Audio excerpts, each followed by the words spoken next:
I am Ferdinand Marcos, and I am the President of the Republic of the Philippines.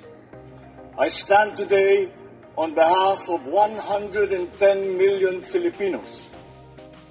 Hello, University me again. Shout out sa inyo mga kababayan. Hello sa mga Marcos loyalists, supporters Filipino and OFW. Ayan, today is June 7, 2025.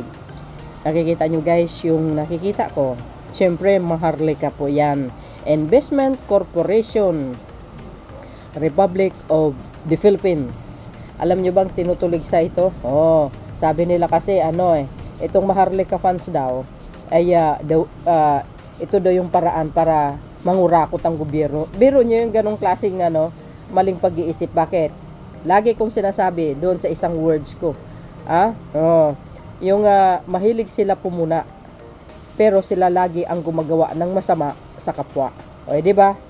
Sabi ng lula ko, yung mga nagbibintang, bintang ng bintang, maniwala ka man sa hindi, gawain po nila. Tama nga, di ba? Tingnan nyo si Piatos, bakit na-impeach? Alam nyo na. So dahil dito guys, this is a very good news for everybody.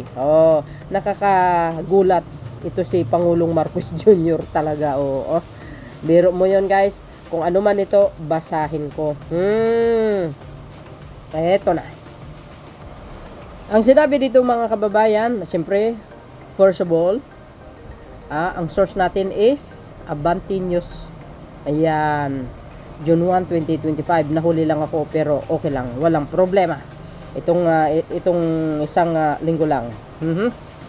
So dahil dito Maharlika Corporation nasungkit deal sa Dubai firm.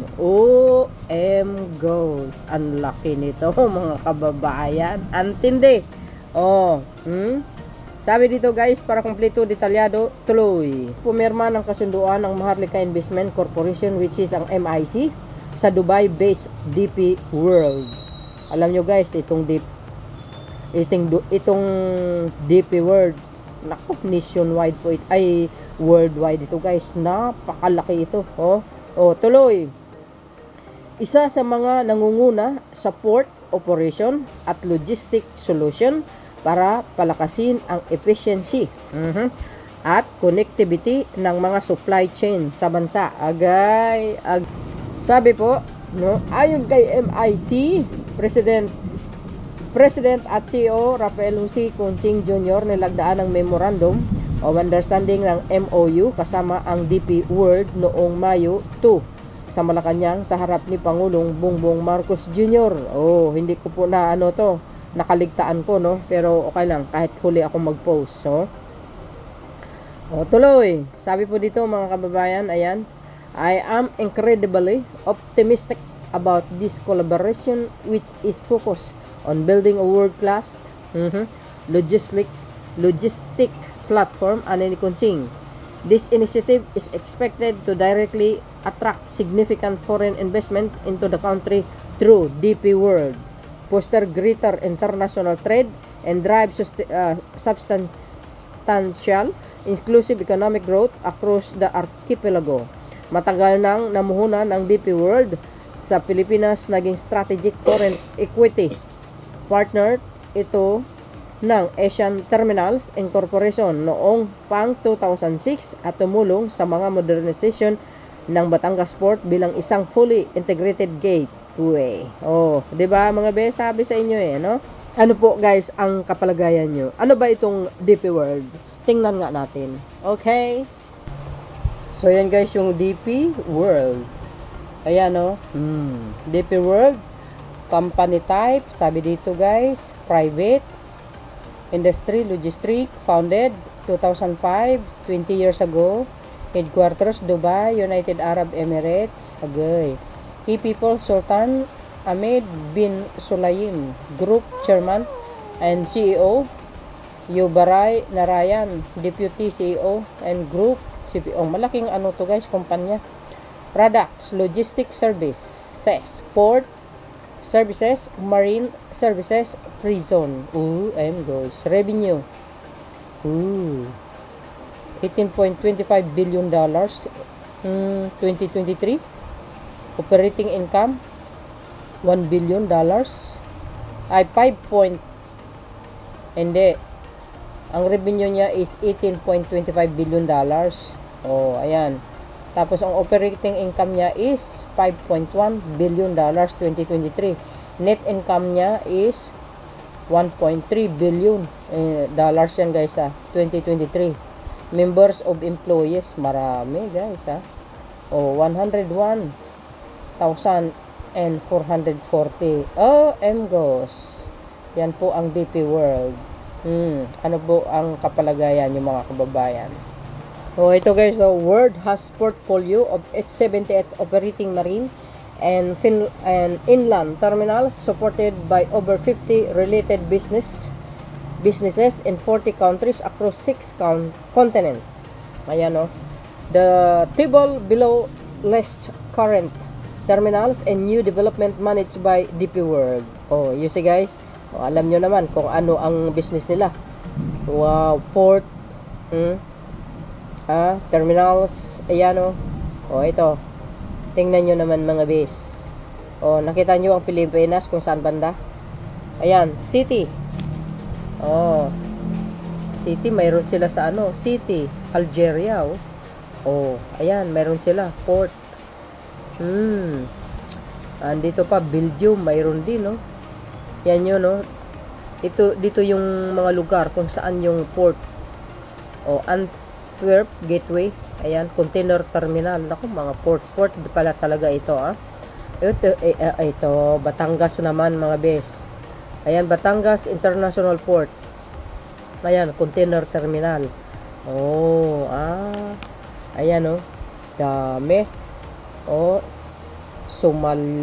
Somaliland, Australia, Argentina, Peru, South Africa, Dominican Republic, India, Romania, Senegal, Djibouti, ayan, United Arab Emirates nga, ayan, South Africa, France, Australia, Germany, United Kingdom, Vietnam, China, dyan pala ang China, ayan, di ba?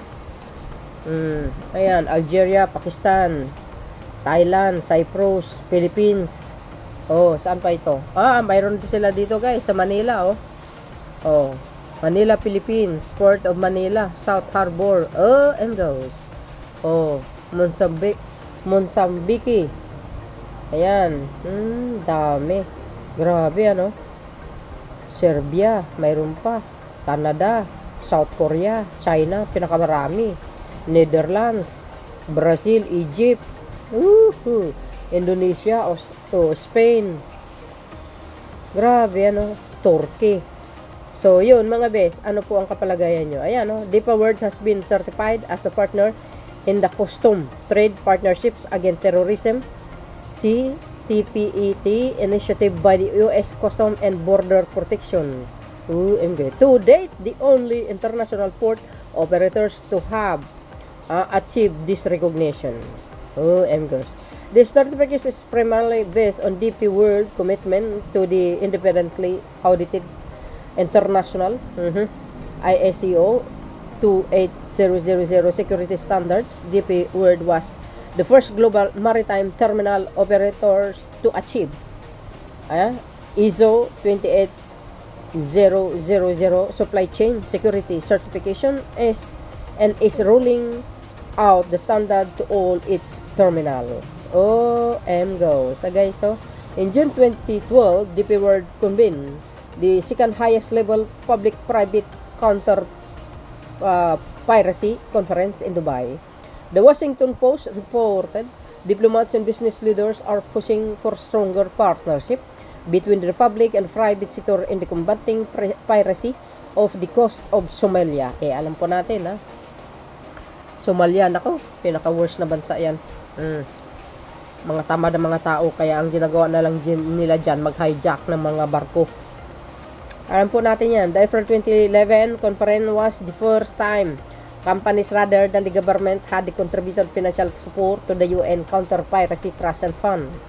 The inaugural conference was attended by more than 65 governments and representatives of international organizations, including the United Nations, and more than 120 leaders from maritime industry related. So yun guys, hanggang dyan lang tayo, mahaba ito, no? So ito po ang ibig sabihin ng DP World. Another ano na naman guys, investment na naman.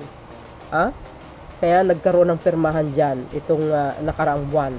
Ang Pilipinas, although mayroon na silang ano dito sa atin. So yan mga bes, ano po ang kapalagayan nyo? Alam nyo na kung ano ang business ang mayroon sa kanila. So yun guys. So yun mga kababayan, anong kapalagayan nyo? Ganon kagaling ang Pangulo. Hindi basta-basta ang DP World guys, worldwide ito. Talaga naman. Investment pa more. So yun guys, maraming salamat sa inyong watching. See you again on my next upload. Bye bye bye. Yan bagus. God bless Philippines.